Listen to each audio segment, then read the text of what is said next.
Hey everyone, welcome to today's Explainer. Look, get ready because we are about to completely flip the script on everything you've ever been taught about saving money, building wealth, and finally reaching retirement. For decades, right, the personal finance industry has just force-fed us this steady diet of, well, micro-deprivation. This whole idea that financial freedom is built on tiny, miserable, daily sacrifices. But hey, if you are exhausted by that constant guilt over every single small purchase you make, you are absolutely in the right place. Today, we're diving into real data and some incredibly powerful strategies to create a massive paradigm shift. We're moving way away from that painful penny pinching and shifting our focus to the high-impact moves that actually, literally create financial independence. So, let's get right into it. So, we've got to address the elephant in the room right off the bat. We've all heard it a million times, right? Oh, if you just skip your $5 daily latte, you're gonna be a millionaire. Well, is that advice actually outdated? The short answer is yes, absolutely. It's not just outdated, it's exhausting. And frankly, it's statistically ineffective. Cutting out small daily joys like your morning coffee or a pastry, it just creates this massive psychological burden for a really minimal financial return. It traps you in this mindset of scarcity and constant restriction. And mathematically speaking, saving $5 a day is just a painfully slow path to wealth that completely ignores the larger structural expenses that are actually draining our bank accounts. To start retraining our brains here, I actually love this concept from Dunlap over at MoneyLion. Before making an emotional purchase, they suggest stopping and asking yourself, hey, how many taco dollars does this cost?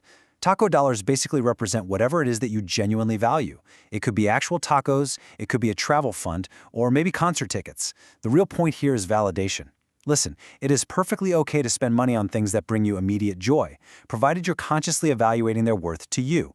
By translating a purchase into taco dollars, you instantly measure it against something you actually love. It just helps you build a spending system that works for your happiness, rather than following some generic, miserable template of deprivation. All right, moving on to section 1, the math of saving. Let's dive right into this.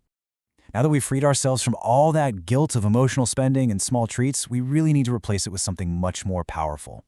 We're transitioning from the psychology of spending to the cold, hard, and honestly, incredibly exciting math of wealth building.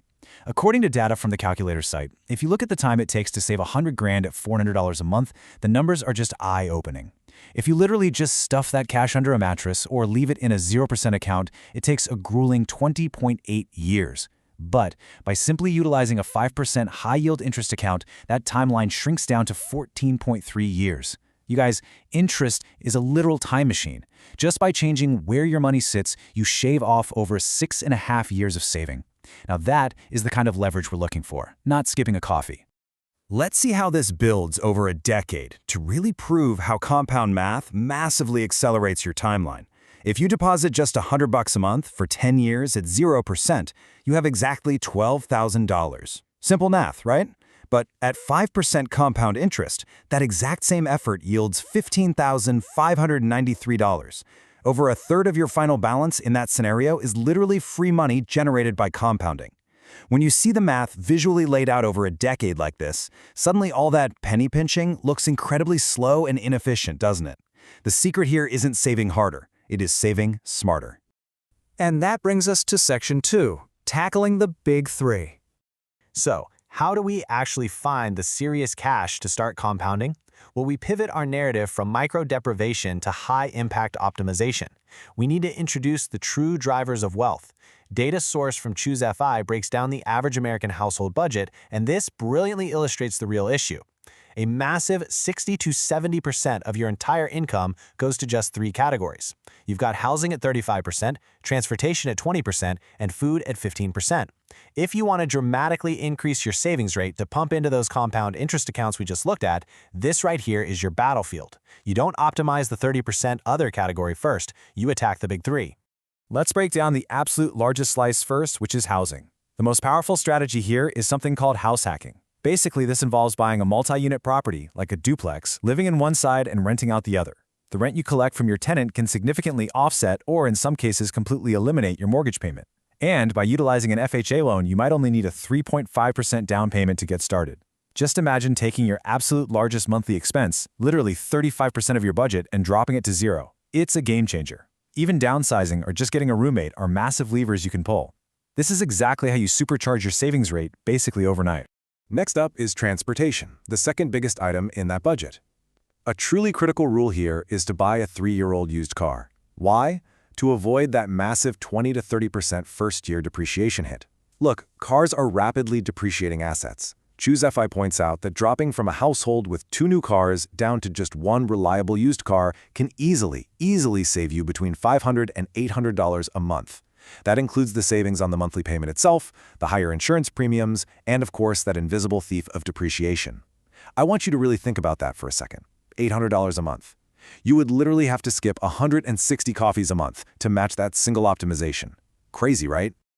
Finally, we look at the third of the big three, which is food. Now, unlike housing and a car payment, food is highly flexible on a day-to-day basis. An ambitious but highly effective goal is to target just $2 per person per meal. How in the world do you do that? Through the absolute highest return on investment habits, weekly meal planning and batch cooking on Sundays. By avoiding that daily, exhausting what's for dinner decision fatigue, cutting down on food waste, and strategically buying ingredients, families can cut their food costs by 30 to 50%.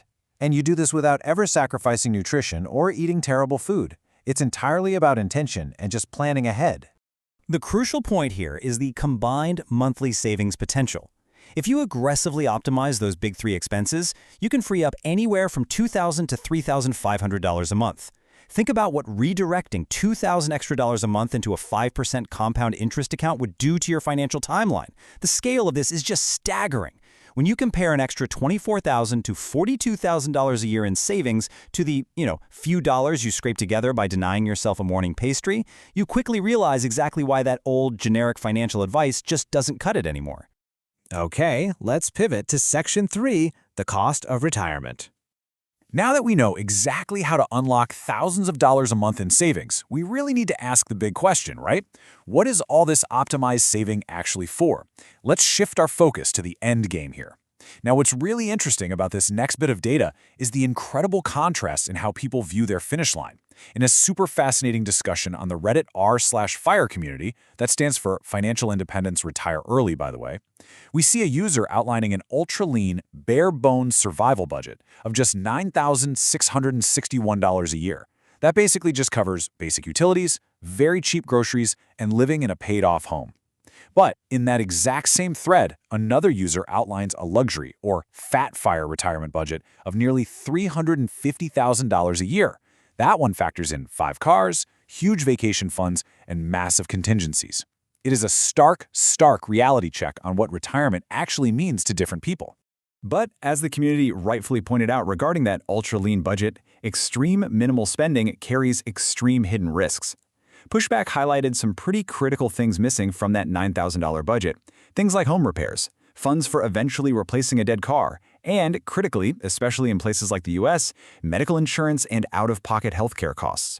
You see, realistic financial planning just cannot rely on a perfect world where the roof never leaks and you never ever get sick. Your endgame retirement number absolutely has to account for emergencies and systemic costs, or you risk losing your independence entirely to just a single stroke of bad luck. Which brings us to our final part, Section 4, Strategies for Success. Let's tie it all together. So, how do we bridge the gap between our current paychecks, optimizing the big three, and actually funding a secure, realistic retirement? Well, we need a system. Here's a rapid-fire summary of the top strategies recommended by the calculator site to guarantee you actually capture the wealth you're building. First up, automate your savings transfers. Make it totally invisible. Pay your future self before you even have the chance to spend it today. Second, set a target savings rate before budgeting. Build your life around your savings goal, not the other way around. Third, pay off high-interest debt. Look, earning 5% in savings means literally nothing if you are paying 20% on credit cards. And finally, utilize high-yield savings accounts and investments. Make sure every single dollar you save from optimizing your housing, car, and food is being put to work in that compound interest time machine we talked about earlier. Which brings us to our final and honestly most important question. What is your ultimate why for saving? We've looked at the math, we've tackled the big three, and we've faced the reality of retirement budgets. But ultimately, all of this optimization is completely useless if you don't know what you are building toward. Are you saving for peace of mind? For world travel? To leave a legacy for your kids? I challenge you today to define the exact lifestyle you desire, run your own numbers, and stop sweating the small stuff so you can finally start winning the big game. Thank you so much for joining me for this explainer, and I will see you next time.